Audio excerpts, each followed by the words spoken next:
Bismillahirrahmanirrahim. Assalamualaikum warahmatullahi wabarakatuh. Kembali lagi di pengajian Kamis Manis yang insya Allah akan hadir setiap hari Kamis di channel YouTube Gelora TV.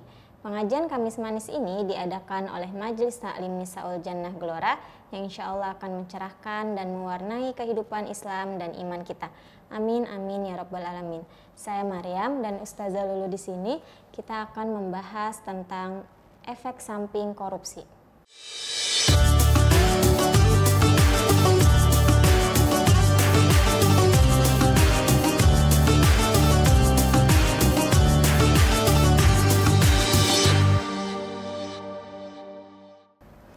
Alhamdulillah kita ketemu lagi, pengajian lagi, insya Allah mudah-mudahan pengajian ini penuh berkah ya. Amin. Amin. Fajri, Maryam, kita mau bincang-bincang lagi nih dan Ustazah ingin juga meluruskan tentang kemarin kan kita udah bincang-bincang tentang korupsi ya. Terus kan mungkin yang kita nggak tahu kan apakah ada kita kemakan harta korupsi atau enggak ya. Terus apakah orang tua kita ada harta yang haram atau yang halal, apa semuanya halal. Kita sih berharap mudah-mudahan harta orang tua kita harta yang halal ya. Amin.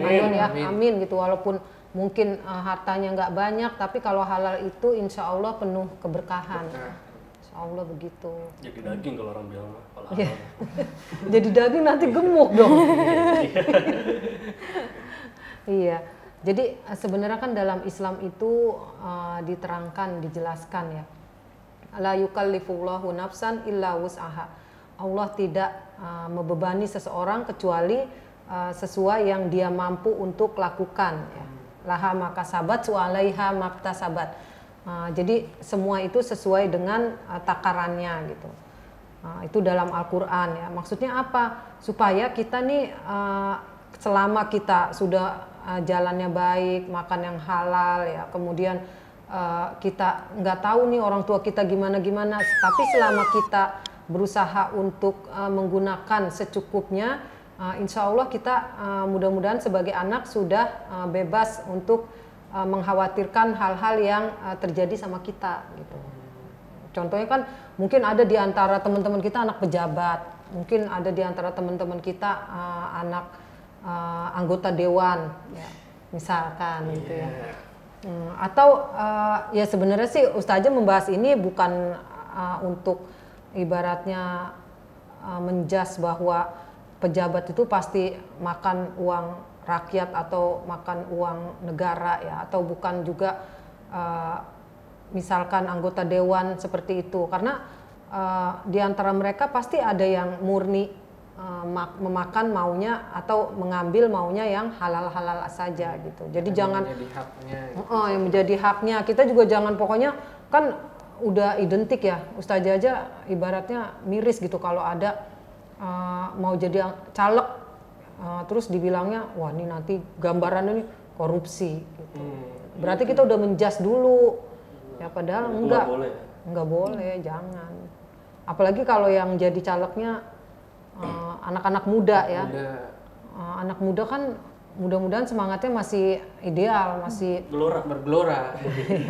Semangat masih bergelora gitu ya. Tapi kalau Alek itu kan dia emang makan duit rakyat saja, karena kan rakyat yang membayar dia. Iya, yang menggaji. Iya, tapi itu kan gaji. Tapi ini yang lain. Beda lagi. Iya, kalau gaji mah nggak apa-apa, Pak Jri. Kan dia kerja juga harus ada gajinya. Kerjanya kan untuk rakyat gitu. Jadi sebenarnya ya itu haknya gitu. Tapi kan yang nggak boleh itu kalau mengambil selain haknya itu. Biasanya dampaknya apa tuh Ustazah? Apalagi kalau misalnya orang tuanya korupsi, terus nanti dari hasil korupsi itu buat beli makanan atau kebutuhan pokok ya. Nah, nanti dampaknya kepada anaknya itu biasanya apa tuh Ustazah? Iya, jadi kan dalam banyak hadis ya, di Al-Quran juga udah diterangkan ya oleh Allah bahwa kalau ada yang masuk dalam badan kita selain yang halal, maka api neraka lebih berhak untuk daging tersebut. Maksudnya badan kita nih dibakar gitu. Jadi yang berhak atas yang haram-haram dari badan kita itu adalah api neraka. Naudzubillah. Itu bukan hanya ya benar makan yang mungkin uang-uang yang haram itu jadi api neraka badannya, maksudnya dibakar gitu ya.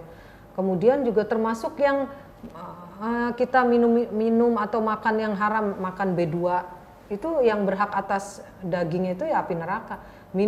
Minuman arak, yang berhak atas minuman arak itu ya api neraka gitu. Makanya ibaratnya kalau pemuda-pemuda nih, insya Allah kalau pemuda yang bergelora mah mudah-mudahan jauh dari hal-hal yang haram ya, mudah-mudahan Ustazah doakan gitu.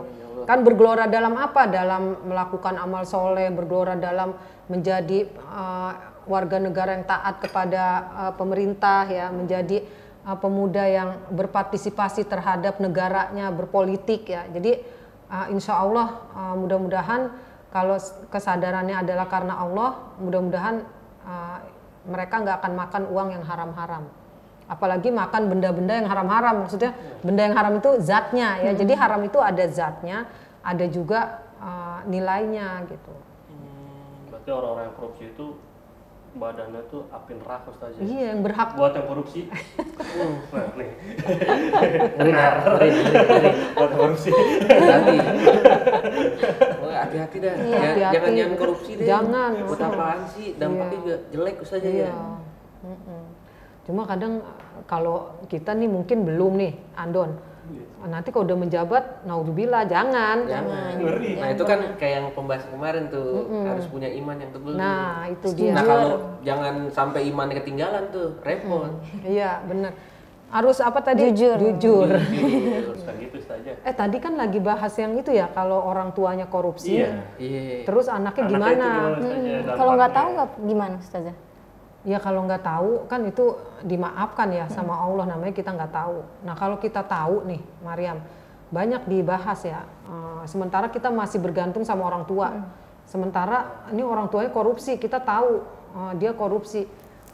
Maka ada dikisahkan dalam ulama ya, sepakatnya ulama bahwa kalau kita tahu orang tua kita melakukan atau mengambil hak orang lain dalam hal harta, baik itu riba, baik itu korupsi, baik itu penyogokan dan lain-lain ya, atau mengambil harta orang lain tanpa yang haknya, maka si anak hanya boleh memakan yang dia butuh. Yang dia butuh itu maksudnya kebutuhan perut, kebutuhan pendidikan, kebutuhan kebutuhan yang primer. Ya, jadi dia misalkan gini, bapaknya mampu membelikan dia mobil, bapaknya mampu membelikan dia rumah, dia nggak mau. Udah dia cukup yang primer aja, makan, minum, terus sekolah, kuliah, udah itu aja. Nggak boleh lebih dari itu. Kalau buat yang tahu tuh. Kalau yang tahu, Kalau yang nggak tahu kan ma'fu itu dimaafkan. Orang nggak tahu, Iya. namanya orang nggak tahu coba. Iya. Orang contohnya nggak tahu, membunuh karena nggak sengaja atau karena nggak tahu terbunuh. Tahu nggak, ada di dalam kitab itu dikisahkan. Jadi ada orang mimpi tidur terus membunuh orang, tidur membunuh orang. Mengigol ya. Ya bisa jadi Iya, ngelindur. nggak dihukum, atau dia ranjangnya tingkat, jatuhin terus meninggal yang dijatuhin. Bener ada loh dalam pembahasan syariat Islam itu ada yang begitu-begitu ya. Ajaran kurang bagus ya. Membunuh nggak sengaja, jadi dia jatuhin orang, orang itu meninggal, mati gitu. Terus dia kena kifarat nggak, kena hudud nggak? Enggak. Sebab dia nggak sengaja membunuh gitu. Gitu. Ada itu dibahas dalam Islam. Gitu. Wallahu a'lam. Tapi kalau misalnya orang tua kita korupsi saja, dan kita tahu apa yang harusnya kita lakukan kepada orang tua kita. Nah, sedangkan kita misalnya mau ngasih tahu ke orang tua nggak boleh, nggak baik. Ya, tapi kan misalnya namanya orang tua kan kadang-kadang susah juga dibilangin anak ya. Mudah tersinggung Senior lah, sama senior anak. gitu. Udah tersinggung sama anak ya kan, ya gitu. Jadi itu kira-kira Iya. gimana saja? Iya. Apakah perlu kita panggil KPK? Iya itu kan kayak menyembunyikan Ustazah, gimana tuh? Menyembunyikan emang. Iya. Tapi orang tua gitu Apa Ustazah, kita gimana? ngebiarin aja Ustaz? Tapi kan nggak bagus juga kan? Itu gimana tuh? Iya. Ya jadi dalam sebuah hadis ya, Ustazah teringat sebuah hadis Rasulullah SAW bersabda, "Idza ra'a minkum munkaron falyughayyir biyadihi, fa illam tastati fabilisanihi fa illam tastati fabiqalbihi wa huwa adhaful iman. Ya, kata Rasulullah, kalau kamu melihat kemungkaran maka rubahlah dengan tanganmu. Kalau tanganmu masuk kekuasaanmu. Nah, ini kan anak-anaknya, kuasa dari mana orang kekuasaannya lebih kuasa bapaknya? Ya, dia nggak berkuasa tuh. Ya, biadihi itu kekuasaannya. Nah, kalau nggak berkuasa, fabilisanihi, kalau nggak bisa dengan lisan.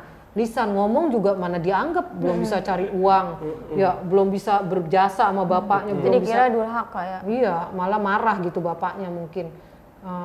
Fa ilam tastati fa biqalbihi wa huwa adhaful iman. Kalau nggak bisa juga dengan lisan kamu atau lisan yang kita melihat kemungkaran itu, maka berdoalah dengan hatimu. Fa biqalbihi wa huwa adhaful iman, dan itu selemah-lemahnya iman. Jadi dengan hati itu maksudnya doa, karena kita nggak berdaya.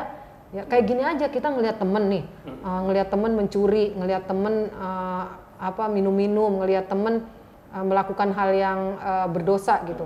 Kita pengen bilang nggak bisa, pengen dengan kekuasaan kita belum punya kekuasaan. Jadi kita gimana nih caranya? Ya udah dengan hati itu selemah-lemah iman. Jadi selemah iman tuh maksudnya cuma itu yang bisa kita lakukan. Ya kalau bisa lebih bagus kita dengan kekuasaan kita. Makanya kita kan jadi pejabat, motivasinya apa? Supaya bisa melakukan amar ma'ruf nahi munkar. Kalau pejabat nih tanda tangan prostitusi, rumah-rumahnya ditutup, tanda tangan doang. Tapi kalau kita nih kayak ustazah kowar-kowar gini, ayo berzina haram, ini haram, ini haram. Berapa puluh orang yang kena, tapi cuma berapa puluh orang doang yang sadar, yang insaf. Tapi kalau pejabat tanda tangan, langsung ditutup. Jadi itu ibaratnya saktinya pejabat. Makanya kita bukan pengen jadi pejabat itu, Fajri nanti jadi pejabat, Andon jadi pejabat, Mariam jadi pejabat, itu bukan untuk kepentingan duniawi semata, gitu, tapi untuk agamanya Allah. Iya, untuk menegakkan hal-hal yang nggak baik ya. Karena pejabat tuh tanda tangan udah langsung bisa nutup. Ya. Kalau diomongin sama kayak ustazah ngomong, kalau tersentuh alhamdulillah dapat hidayah, kalau enggak ya paling ustazah berdoa aja. Ya Allah, mudah-mudahan Andon tambah baik, tambah soleh. Andon udah baik, cuma ustazah doain lagi. Tambah baik, tambah soleh, tambah berkah hidupnya, tambah rezekinya gitu. Amin.